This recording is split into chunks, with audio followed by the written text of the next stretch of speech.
स्वस्ति श्री गणेशाय नमः। श्री सद्गुरु चरण कमलेभ्यो नमः। वर्णानामर्थ संहानां रसानां छन्दसामपि मंगलानां च कर्तारो वन्दे वाणी विनायको भवानी शंकरो वन्दे श्रद्धा विश्वासरूपिणो याभ्यां विना न पश्यन्ति सिद्धास्मान्तस्तमीश्वरम्। गुरुर्ब्रह्मा गुरुर्विष्णु गुरुर्देव महेश्वर गुरुः साक्षात् परब्रह्म तस्मै श्री गुरवे नमः। सच्चिदानन्दरूपाय विश्वोत्पत्त्यादिहेतवे तापत्रय विनाशाय श्रीकृष्णाय वयं नमः। श्रीकृष्णाय वयं नमः। यं प्रव्रजन्तमनुपेतमतीतकृत्यं द्वैपायनो विरहकातरया पुत्रेति तन्मयतया तरवो विनेदोस्तं सर्वभूतहृदयं मुनिमानतोऽस्मि। त्वमेव माता च पिता त्वमेव बन्धो च सखा त्वमेव विद्या द्रविणं त्वमेव सर्वं मम देवदेव। बोलिए शंकर भगवान की, बालकृष्ण लाल की, भागवत महापुराण की।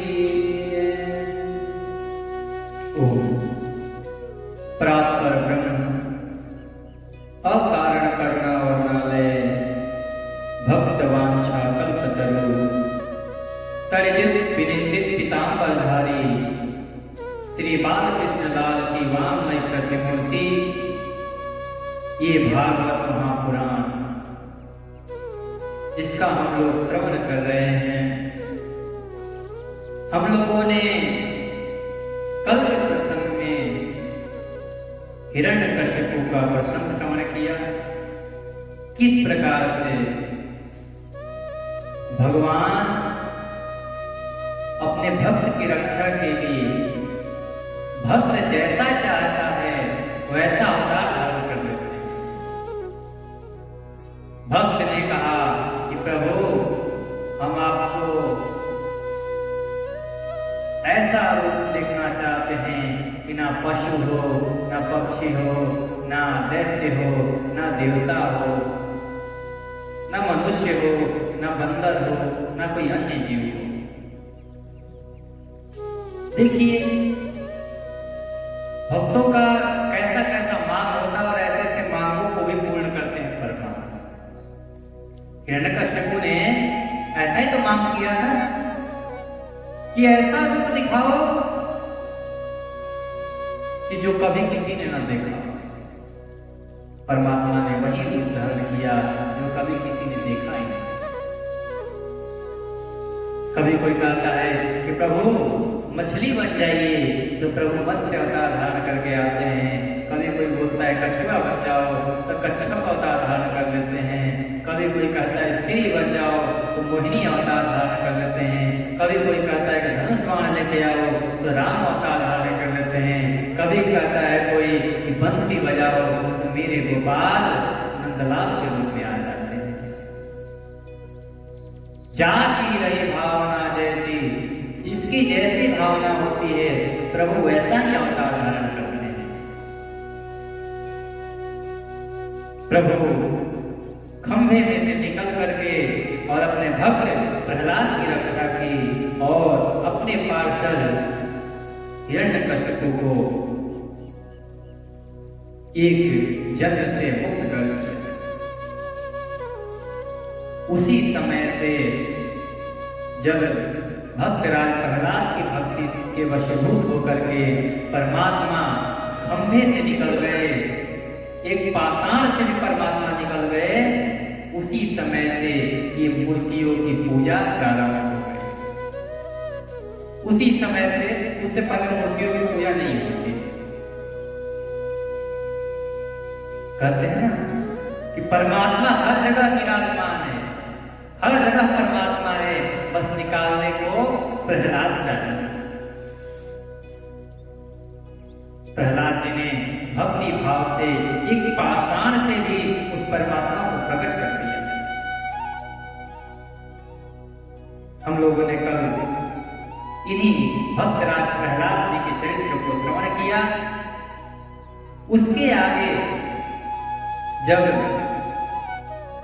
भगवान के परम भक्त और भक्त शिरोमणि प्रहलाद जी के इस साधु और पवित्र यश को सुन करके महाराज परीक्षित का हृदय गदगद हो गया।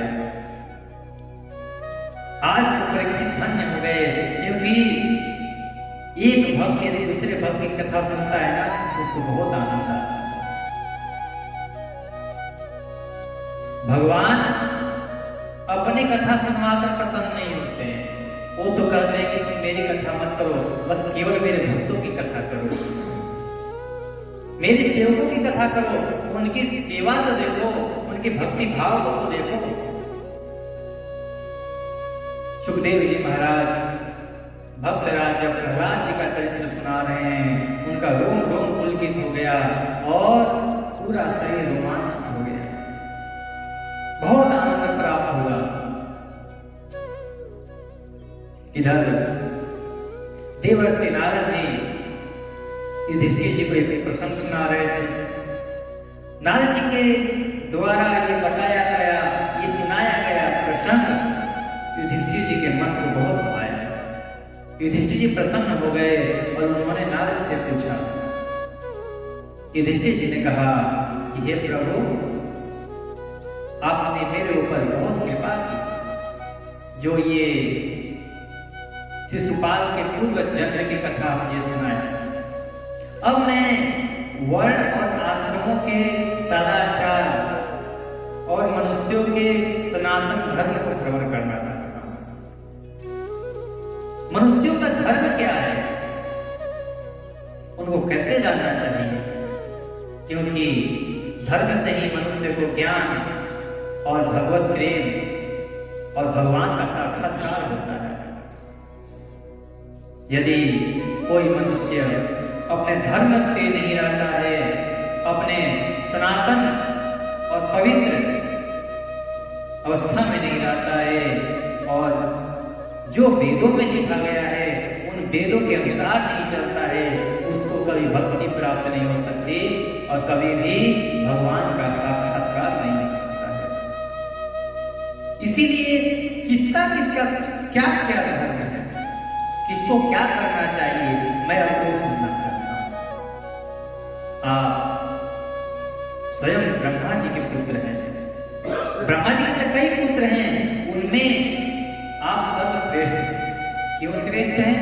क्योंकि आपकी तपस्या और आपकी ये योग साधना को देख करके ब्रह्मदेव आप पर हमेशा निरंतर ही प्रसन्न रहते हैं और आप पर अनुग्रह करके वो गुप्त से गुप्त बात भी आपको बता देते हैं।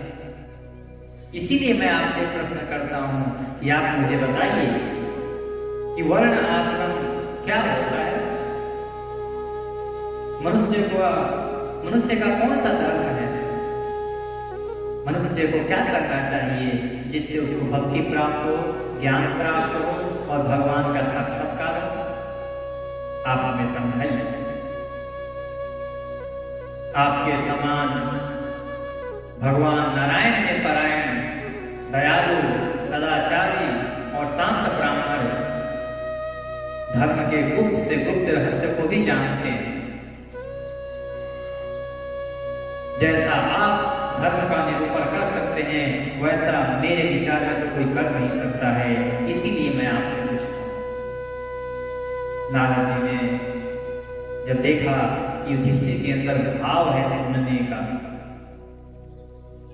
किसी को कुछ तब सुनाया जाता है जब सुनने वाले के हृदय में भाव के बिना कभी कुछ सुनाया ही नहीं जाता। जब कोई कुछ सुनाता है तो सबसे पहले देखता है कि जो श्रोता हैं इनके अंदर भाव है कि नहीं सुनने, तभी कोई कुछ सुनाता है। जब भागवत कथा को प्रारंभ किए तो उस समय मैंने आप लोगों की एक कथा सुनाया था, एक प्रसंग सुनाया था कि जिसमें माता पार्वती जी शंकर से कहती हैं कि मैं तो बार बार जन्म लेती हूँ, बार बार मरती हूँ, पर आप अमर कैसे हैं? ये रहस्य आपने में से छुपाया है, आप कपटी हो। शिव जी ने कहा कि देखो देवी, आज आपने पूछा है तो आज आपको बताता हूं। उससे पहले आपके मन में भाव ही नहीं आया तो मैं सुनाऊं कहां से? तो वहां पर शिव जी कई जन्मों तक माता पार्वती जी शिव जी की अर्धांगिनी रही है, पर उस समय भगवान ने उनको कथा नहीं सुनाई। जब माता पार्वती की हृदय में भाव उत्पन्न हुआ, श्रद्धा आई कि अब मुझे कथा सुननी है, तब जाकर के अमरनाथ में भगवान शिव जी ने माता पार्वती को वो कथा सुनाई। वो कौन सी कथा थी? ये अमर कथा यही है जो हम लोग श्रवण कर रहे हैं। इसी अमर कथा को भगवान शिव ने सुनाया। एक उदाहरण हम लोगों को मानस में मिलता है कि रघुनाथ जी की कथा भगवान शिव जी पार्वती जी को सुनाते हैं, पर पार्वती जी के पति में समाती ही नहीं। अगस्त्य जी के पास जाते हैं, वहां पर माता सती को अभिमान हो जाता है कि हम तो त्रिपुरारी के अर्धांगिनी। आज देखो ना, आज वक्ता ही श्रोता का पूजन कर रहा है। मैं और भगवान शिव दोनों आए थे यहाँ कथा श्रवण के लिए, तो नियम तो ये कहता है कि हम श्रोता हैं, हम जाकर के अगस्त्य जी का पूजन करें। हम आए वही खड़े होकर के हमारा पूजन करने लगे। एक बार त्रेता युग माई संग गए कुंभज ऋषि पानी, संग सती जग जननी भवानी। यहाँ पर तुलसीदास जी ने माता की ऐसी ऐसी विशेषता बताए हैं। और जब वापस गए हैं तो वहां कहें दक्ष कुमारी। क्यों ऐसे कहते हैं? अभी तो कह रहे संग सती जग जननी भवानी, इतनी बड़ी बड़ी विशेषता। और जब कथा श्रवण करके आते हैं तो वहां पे ना जग जननी, ना सती, ना भवानी, केवल दक्ष कुमारी। तुलसीदास जी कहते हैं कि मैं मानता हूं कि आप तीनों लोगों की मां है, परंतु माता एक बात ध्यान रखें, जब आप शिव जी के साथ जा रहे हैं, जब आप अपने हृदय में ये भाव लेकर के जा रहे हैं कि मुझे कथा श्रवण करना है, तो आप तीनों लोक में वंदनीय। तब आप सती हैं, तब आप साध्वी हैं, तब आप भवानी हैं। परंतु जब वहां कथा श्रवण के समय आया, तब अभिमानवश माता सती भगवान राम की कथा सुनी। वहां पर तो केवल भगवान शिव जी ही सुनने की कथा। शिव जी सुन करके और अगस्त्य जी को राम जी के भक्ति का वरदान देकर के वहां से चल दिए हैं, साथ में दक्ष कुमारी जा रही है। ऐसा तुलसीदास जी वर्णन करते हैं। कहते हैं कि आपने राम कथा नहीं सुनी है, इसलिए अब आप उस सारे विशेषताओं को छोड़ दिए वहीं पे। जब तक आपके हृदय में भाव थे, जब तक आपके हृदय में भगवान के प्रति श्रद्धा थी, तब तक आप हमारे लिए पूजनीय थे। लेकिन आपने तो अभिमान कर लिया। अभिमान का परिणाम आप सबको पता है कि माता सती को वो अपना शरीर छोड़ना पड़ जाता है। सुनने का भाव होना चाहिए। और जब फिर दूसरा जन्म लेती है माता सती, जब जब पार्वती के रूप में राजा हिमालय के घर में आती हैं और जब भगवान शिव के साथ विवाह होता है, तब जाकर के शिव जी के पास जाकर के प्रणाम करके और उनसे कहती है कि मैं अब राम कथा सुनना चाहती हूँ, अब सुनाइए। तब शिव जी ने देखा कि अब पार्वती के हृदय में भाव है, अब सुनने की इच्छा है। तब भगवान शिव ने कहा कि अब आप इस कथा सुनने के योग्य हो गई। तब भगवान शंकर जी ने माता पार्वती से सारी राम कथा सुना डाली। केवल भाव होना चाहिए कथा श्रवण के लिए। भले योग्यता तो देखी जाए कि सुनने वाला सुनने भी आ रखा है कि केवल और केवल हाजिरी लगाने आए हैं। किसी किसी का ऐसा होता है कि शरीर तो यहाँ है पर मन यहाँ नहीं है। नारद जी ने देखा कि महाराज युधिष्ठिर का मन में भाव है सुनने में, और जब ऐसे भाव और ऐसे भाव वाले श्रोता मिल जाते हैं तो वक्ता गुप्त से गुप्त रहस्यों को भी सुना डालता है। नारद जी कहते हैं, ये युधिष्ठिर, आपने जो प्रश्न किया है बहुत उत्तम प्रश्न किया है। मैं बहुत आपके इस प्रश्न से प्रसन्न हूं। देखिए, अजन्मा भगवान ही समस्त धर्मों का मूल है। धर्म क्या है तो पहले ही जान लीजिए कि धर्म उत्पन्न कहां से हुए। तो धर्मों का मूल, जितने धर्म हैं सभी धर्मों का मूल केवल और केवल वो अजन्मा परमात्मा ही है। उसी से सारे धर्म उत्पन्न हुए। वही प्रभु इस चराचर, इस सृष्टि का नियंता है। वही परमेश्वर दक्ष पुत्री के गर्भ से जन्म लेकर के और नारायण के रूप में आज भी बद्री विशाल में बद्री क्षेत्र में तपस्या कर रहे हैं।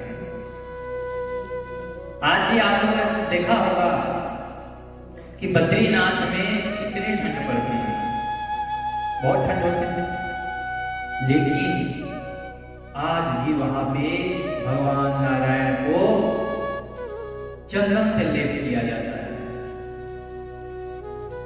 चंदन तो शीतल होते हैं, ठंड होते हैं, वो क्यों हम लोग मस्तक पे लगा हमारा मस्तक शीतल मिले, हमें शीतलता मिले हमारे मस्तक को। लेकिन उतनी ठंड में भी भगवान को चंदन लगाने की क्या आवश्यकता है? तो इसका उत्तर एक ही है महाराज कि वो नारायण जी, नर और नारायण इतने वर्षों से तपस्या कर रहे हैं। तपस्या का प्रभाव है कि भगवान का शरीर अग्नि के समान गर्म है। इसीलिए भक्त लोग कहते हैं कि मेरे प्रभु इतने ठंड में भी इतना तपस्या कर रहे हैं कि इनका शरीर जल रहा है। उस ज्वलन को शांत करने के लिए उनको चंदन का लेप लगाया जाता है। वही नारद जी कहते हैं कि भगवान नारायण जो आज भी बद्री प्रदेश में, बद्री क्षेत्र में तपस्या कर रहे हैं, मैं उन परमात्मा को प्रणाम करके और अब सनातन धर्म का वर्णन करता हूं।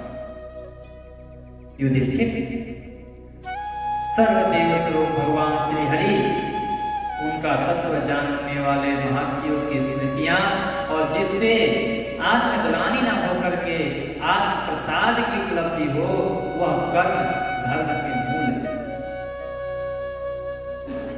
परमात्मा के अलावा कोई धर्म उत्पन्न कर ही नहीं सकता है। युधिष्ठिर, तुम पूछो कि धर्म कितने हैं, धर्म के क्या लक्षण हैं? तो धर्म के 30 लक्षण हैं।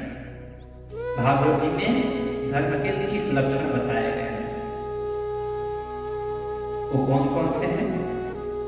पहला, सत्य, दया, तपस्या, शौच यानी शुद्धता, पवित्रता, तितिक्षा, इच्छा, जानने की इच्छा, और उचित अनुचित का विचार, मन का संयम, इंद्रियों का संयम, अहिंसा, ब्रह्मचर्य, त्याग, स्वाध्याय और सरलता, संतोष, समदर्शी, महात्माओं की सेवा, धीरे धीरे संसार के भोगों की चेष्टा से निवृत्ति, मनुष्य के अभिमान पूर्ण प्रयत्नों का फल उल्टा ही होता है।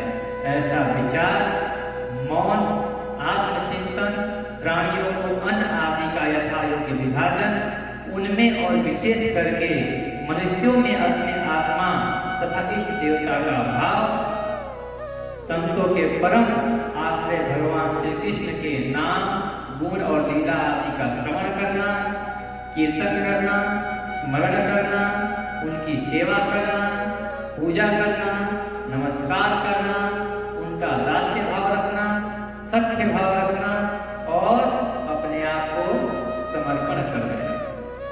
ये 30 प्रकार के धर्मों के लक्षण बताए गए हैं। इन 30 प्रकार के धर्मों का पालन करने से सर्वशक्तिमान परमात्मा प्रसन्न हो जाते हैं। आगे नारद जी कहते हैं कि धर्मराज, जिनके वंश में अखंड रूप से संस्कार होते हुए आए हैं, प्राचीन काल से संस्कार होते हुए आए हैं और जिन्हें ब्रह्मा जी ने संस्कार के योग्य समझा है, जिनको ब्रह्मा जी ने संस्कार के लिए स्वीकार किया है, उन्हें द्विज कहा जाता है। द्विज मतलब जिसका दूसरा जन्म होता है वो द्विज। तो दूसरा जन्म कैसे महाराज, क्या मर के जिंदा होते हैं? द्विज का मतलब जो यज्ञोपवीत धारण करते। अब यज्ञोपवीत भी उनका दूसरा जन्म कैसे? द्विज का मतलब तो वही कि जो दूसरी बार जन्म लेता है। इसका इनका दूसरा बार जन्म कैसे होता है? पहला जन्म तो इनका वैसे होता है जैसे सबका जन्म होता है। जितने जीव हैं सबका जन्म होता है, वैसे ही द्विजों का भी जन्म होता है माता के गर्भ से। परंतु इनका दूसरा जन्म तब होता है जब ये गुरु जी के पास जाते हैं और गुरु जी इनको अपने ज्ञान रूपी प्रकाश से जो इनका पूर्व का जन्म था उसको समाप्त कर देते हैं। उस समय इनका दूसरा जन्म होता है। इसीलिए ब्राह्मण, क्षत्रिय और वैश्य, इन तीनों को द्विज कहा जाता है। इन तीनों को द्विज कहा जाता है। गुरु जी इनको कहते हैं कि 3 रात तक अपने गर्भ में धारण करते हैं। ये उस समय गुरु जी से उत्पन्न होते हैं। इसीलिए आप लोगों ने ध्यान दिया होगा कि गुरु जी के पास जाते हैं तो इनका नाम भी बदल जाता है।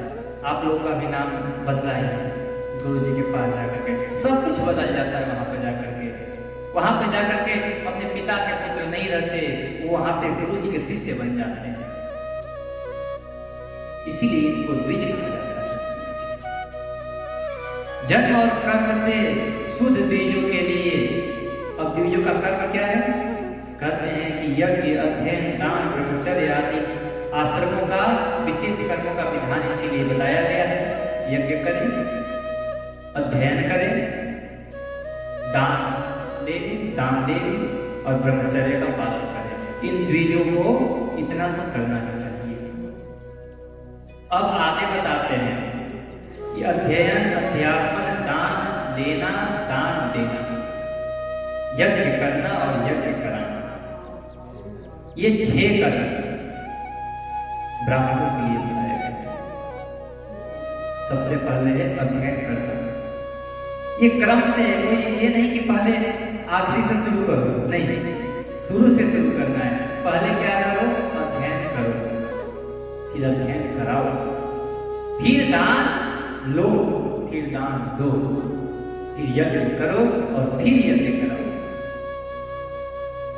ये 6 कर्म बताए गए हैं ब्राह्मणों को। इनमें से एक कर्म दान लेने का कर्म, ये छोड़ दिया जाए तो बाकी 5 कर्म, अध्ययन करना, अध्ययन कराना, दान देना और यज्ञ करना और यज्ञ कराना, ये 5 कर्म क्षत्रियों के लिए बताया गया। इनमें से एक कर्म बताया गया है कि देश की रक्षा करना। इनका भी 6ठा कर्म ये अपने बाहुबल से इस देश के अपने ब्राह्मणों की रक्षा करना, गौ की रक्षा करना, प्रजा की रक्षा करना क्षत्रिय का धर्म है। क्षत्रियों को दान नहीं लेना चाहिए।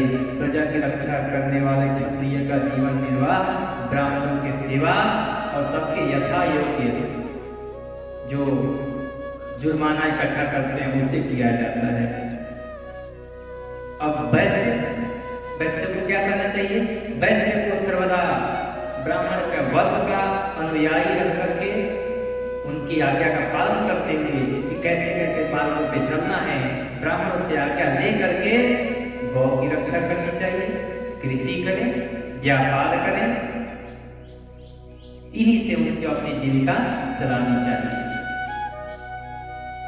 अब चतुर्थ वर्ण शूद्र, इनका क्या धर्म है? इनका धर्म है कि जितने द्विजाति हैं इनकी सेवा, सेवा परमो धर्म, सेवा तो सबकी करनी चाहिए, परंतु अब आजकल कह देने पर लोग उल्टा समझ जाते हैं। इसको उल्टा नहीं समझना, ये सही बात नहीं है। आज भी आप क्या मांगते हो सरकार से? हमें नौकरी दो, नौकरी मांगते हैं।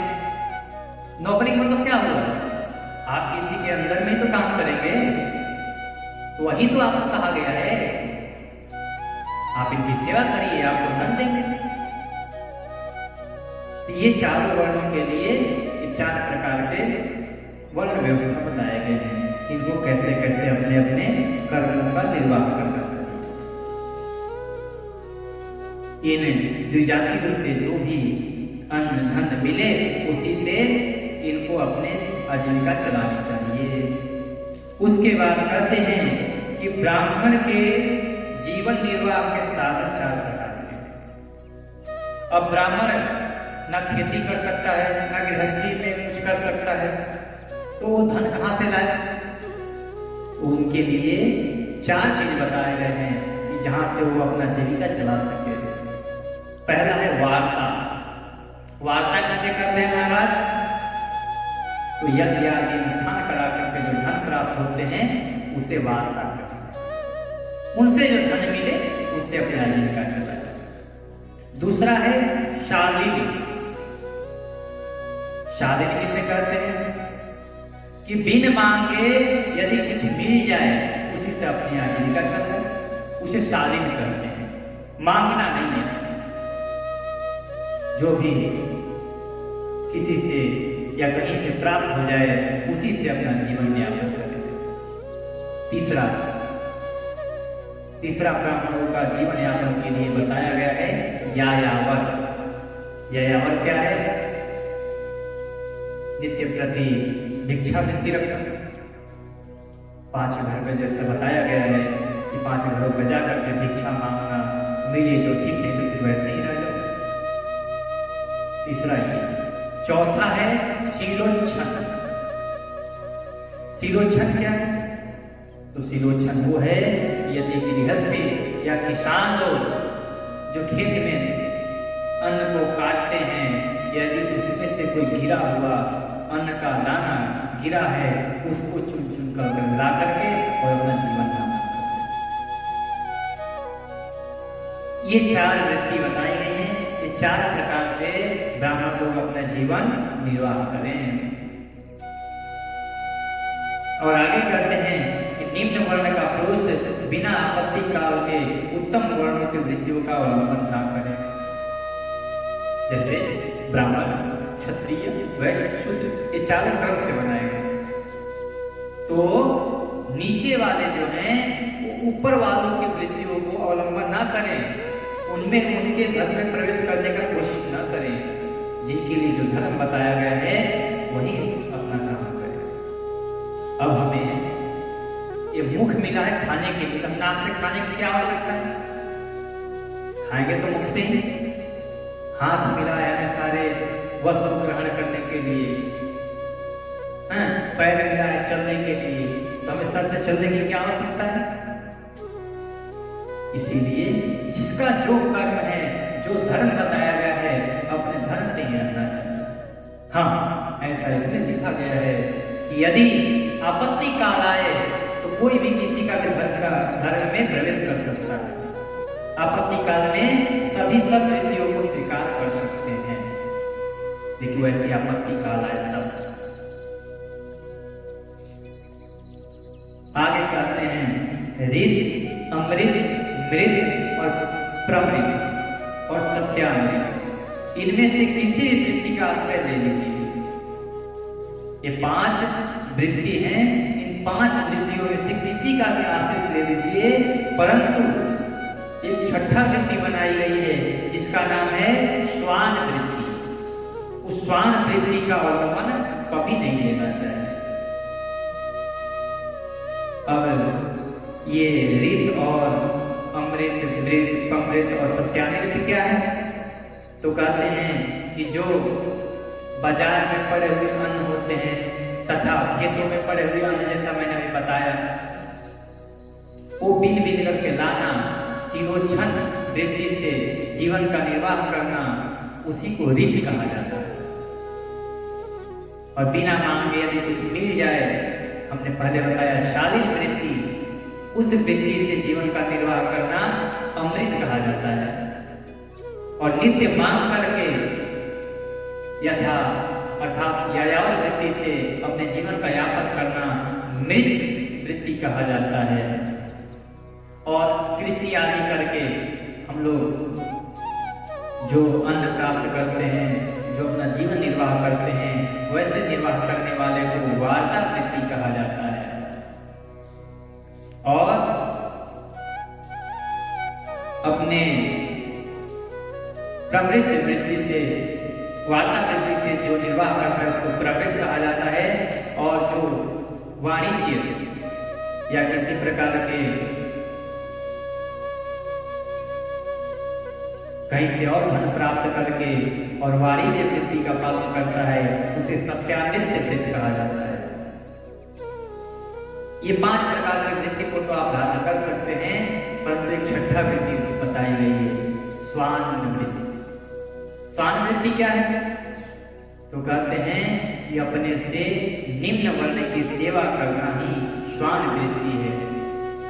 इसीलिए स्वान वृत्ति कभी भी ना बनाए। ब्राह्मण और क्षत्रिय को इस अंतिम और निंदित वृत्ति का कभी आश्रय नहीं लेना चाहिए। इन 2 को तो विशेष माना। क्यों मना किया गया है? क्योंकि ब्राह्मणों को इस पृथ्वी का देवता कहा जाता है। नमो ब्रह्मण्य देवाय नमो ब्राह्मणिताय च जगद्दिताय कृष्णाय गोविंदाय नमो नमः। नमो ब्राह्मण्य देवाय कहते ब्राह्मण देवता कहते हैं। मंत्राधीनम जगत सर्वम देवाधीनम जगत सर्वम मंत्राधीनम च देवता ते मंत्रा ब्राह्मणाधीनम तस्मात् ब्राह्मण देवता। हम ब्राह्मण को देवता करते हैं, इसलिए देवता होकर के नीचे का काम करना अशुभ माना गया, उनके लिए नीच कर्म माना गया। जैसे मैंने आप लोगों को पहले बताया कि देवराज इंद्र हिरण्यकश्यप की पत्नी को हरण करके ले जा रहे थे। बीच में ही नारद आकर कहे कि ये नीच कर्म कब से करने लगे? ये देवताओं का तो स्वभाव नहीं है कि किसी की स्त्री पर हाथ डालना। वहां पे देवता भी बोल सकते थे कि अरे कहाँ तुम बड़ नीच के बात कर रहे हो, सब एक समान है, सब एक ही है। एक ही कैसे हैं? सबका अपना अपना धर्म बताया गया। इसीलिए ब्राह्मणों को ये स्वान वृत्ति का आश्रय नहीं लेना चाहिए। और दूसरा क्षत्रियों को माना गया, राजा को। क्यों राजा को माना गया है, माना किया गया है? क्योंकि राजा को भी देवता माना गया है। सर्वदेवमय राजा, सभी देवताओं का स्वरूप होता है राजा। इसीलिए राजा को यानी क्षत्रिय को भी ये स्वान वृत्ति से बचना चाहिए। अब आगे बताते हुए कहते हैं कि शम, दम, तप, शौच, संतोष, क्षमा, सरलता, ज्ञान, दया, भगवत परायणता और सत्य, ये सब ब्राह्मणों के लक्षण हैं। ब्राह्मण कैसे पहचान में आए? इनके द्वारा, जिनके अंदर शम, दम, शम क्या है? मनोनिग्रह, बाह्य इंद्रिय निग्रह, ये शम दम। तप क्या है? जिनका संध्या वंदन अध्ययन स्वाध्याय ही तप है। शौच पवित्रता, आत्मिक पवित्रता, बाहरी जो बाह्य पवित्रता भी है, आंतरिक पवित्रता भी है। बाह्य पवित्रता स्नान आदि करके सुंदर चंदन लगा करके यज्ञ पवित्र धारण किए हुए, शिखा धारण किए हुए, तिलक लगाए हुए, धोती कुर्ता पहने हुए अपना सुंदर दिव्य वेशभूषा में रहे। और मन की पवित्रता, मन के पवित्रता तो भगवान के नाम से ही हो सकते हैं, भगवान के नाम के जप से हो सकते हैं, मंत्रों के जप से हो सकते हैं, अध्ययन से हो सकते हैं। ये शौच है। और एक बात, विशेष बात, संतोष। संतोष होना सबसे अनिवार्य है और ये तो सबके लिए अनिवार्य है, सब में होना चाहिए संतोष। कहते हैं कि संतोष ही सबका आभूषण है। जिसके अंदर संतोष है ना, उसको फिर कोई हरा नहीं सकता इस संसार में, चाहे कितनी भी कठिन परिस्थिति आ जाए। कितने बार मैं भी कथा करने जाते हैं, कहीं और अनुष्ठान इत्यादि में जाते हैं, तो लोग सीधा पहले कहेंगे महाराज जी कितने रुपए लोगे आप, पहले ये बताओ, तब हम आपको बुलाएंगे। मैं अभी तक आपको बता दूं, चाहे जितने मैंने अनुष्ठान किए, चाहे जितने पूजन किए, कभी मैं किसी से, चाहे कितने भी बड़ा कथा किए, किसी में मैंने ये नहीं कहा कि मेरे को इतना दक्षिणा दोगे तब मैं आऊँ। मैं वहां गया हूँ कथा करने, पूजन करने गया हूँ, मुझे कोई यदि 5 रुपए देता है, मैं 5 रुपए लेके आता हूँ, ये नहीं बोलता हूँ कि 6 रुपए दो। मैं अपनी बड़ाई नहीं करूँ, मैं ये बोलूँ कि संतोष होना चाहिए,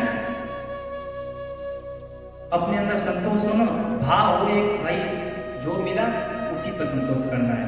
अपने अंदर पहले से हम इच्छा लेकर के जाएंगे कि हमें 10,000 चाहिए, हमें 15,000 चाहिए, हमें 20,000 रुपए चाहिए, यदि उतना नहीं मिला फिर क्या हालत होंगे, फिर वही हालत। क्रोध कब आता है? जब हम चाहते हैं कुछ और वो हमारा काम पूर्ति ना हो। इष्ट काम की पूर्ति न होना ही क्रोध का कारण है। हम पहले से ठान लेंगे कि हमें 10,000 रुपए चाहिए, वहां पे गए, यजमान जी ने आपको 1100 रुपए दे दिया, फिर ना आपका मन लगेगा पूजन कराने में, न यजमान जी का कार्य सिद्ध होगा, क्योंकि सारे तुम्हारे दिमाग को क्रोध में जाएंगे। सबसे पहले है कि अपने मन में इच्छा मत पालिए, हमें ये चाहिए, हमें वो चाहिए। जो देने वाला है ऊपर वाला, वो खुद देगा। हमें जितना मिलता है, मैं सोचता हूँ बस हमारा इतना ही मेहनत है इसलिए हमें इतना मिला है, बस बात खत्म। संतोष होना सबसे अनिवार्य है। और संतोष के बाद क्षमा के स्थान रखते हैं, सबके प्रति क्षमा भाव रखें। यदि क्षमा भाव हो तो कभी भी किसी में बैर न हो। क्षमा के बाद सरलता, बच्चे से लेकर के वृद्ध पर्यंत जितने भी लोग मिले, सबसे सरल भाव से बात करिए। ना अपने अंदर कोई दिखावा हो, ना कोई छल, ना कोई कपट, सरल भाव से रहे। सरल कहना जितना सरल है, सरल बनना उतना सरल नहीं है। सरल यदि कोई हो जाए तब तो फिर उसका जीवन ही सरलता से बीते। सरल होना चाहिए। पूज्य वैकुंठवासी राजेश्वर जी महाराज जी कहते थे कि सरल का मतलब तो बस एक ही है कि जिनके हृदय में ये सरल बस जाए। सरल में स र ल 3 अक्षर आते हैं, स से सीता, र से राम, ल से लक्ष्मण, ये 3 बैठ जाए बस सरल हो गया व्यक्ति। ये 3 ही तो चाहिए। सरलता के बाद ज्ञान, अपने अंदर ज्ञान होना चाहिए, अन्य जीवों के प्रति दया होनी चाहिए। जब इतना हो जाए तब भगवत परायणता है, तब जाकर के भगवान में मन लगेगा, तब जाकर भगवान में चिंतन करने की शक्ति आएगी। और जब भगवान का चिंतन, भगवान परायण और भगवान के प्रति हमारी श्रद्धा उत्पन्न हो जाएगी, तब हमारे अंदर सत्यता अपने आप हो जाएगी।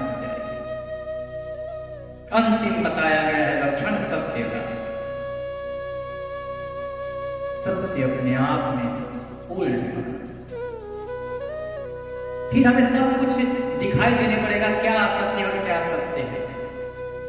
ये जब जिसमें 10 लक्षण होते हैं वही प्राप्त करेगा।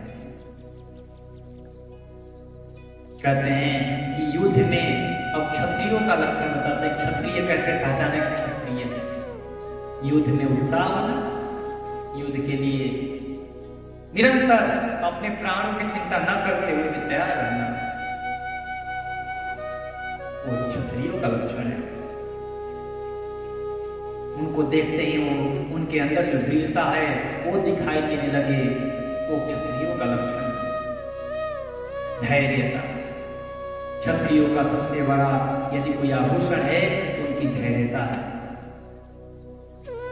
सब कुछ सहने की क्षमता होनी चाहिए। हर परिस्थिति में उनके अंदर जो धैर्य होता है उसकी तो बात ही नहीं बनती। तेजस्विता उनको देखते ही ऐसे दिव्य कांति की महसूस अनुभूति हो। त्याग आप कहते हैं इस शरीर को इन प्राणों से अधिक कुछ प्रिय नहीं है। और क्षत्रिय लोग, राजा लोग तो अपने प्राणों को भी त्यागने के लिए तैयार रहते हैं। ये उनका आभूषण है, ये उनका लक्षण है। क्षमा, ब्राह्मणों के प्रति भक्ति, प्रजा की रक्षा करना, ये सब क्षत्रिय का लक्षण बताए गए हैं। अब वैश्यों का लक्षण देवताओं और गुरुओं का सम्मान करना, सत्कार करना, भगवान के प्रति भक्ति, अर्थ, धर्म और काम, इन तीनों पुरुषार्थों की रक्षा करना, ये वैश्यों का काम है। अपने उद्योग में लगे रहना, ये सब वैश्यों का लक्षण है।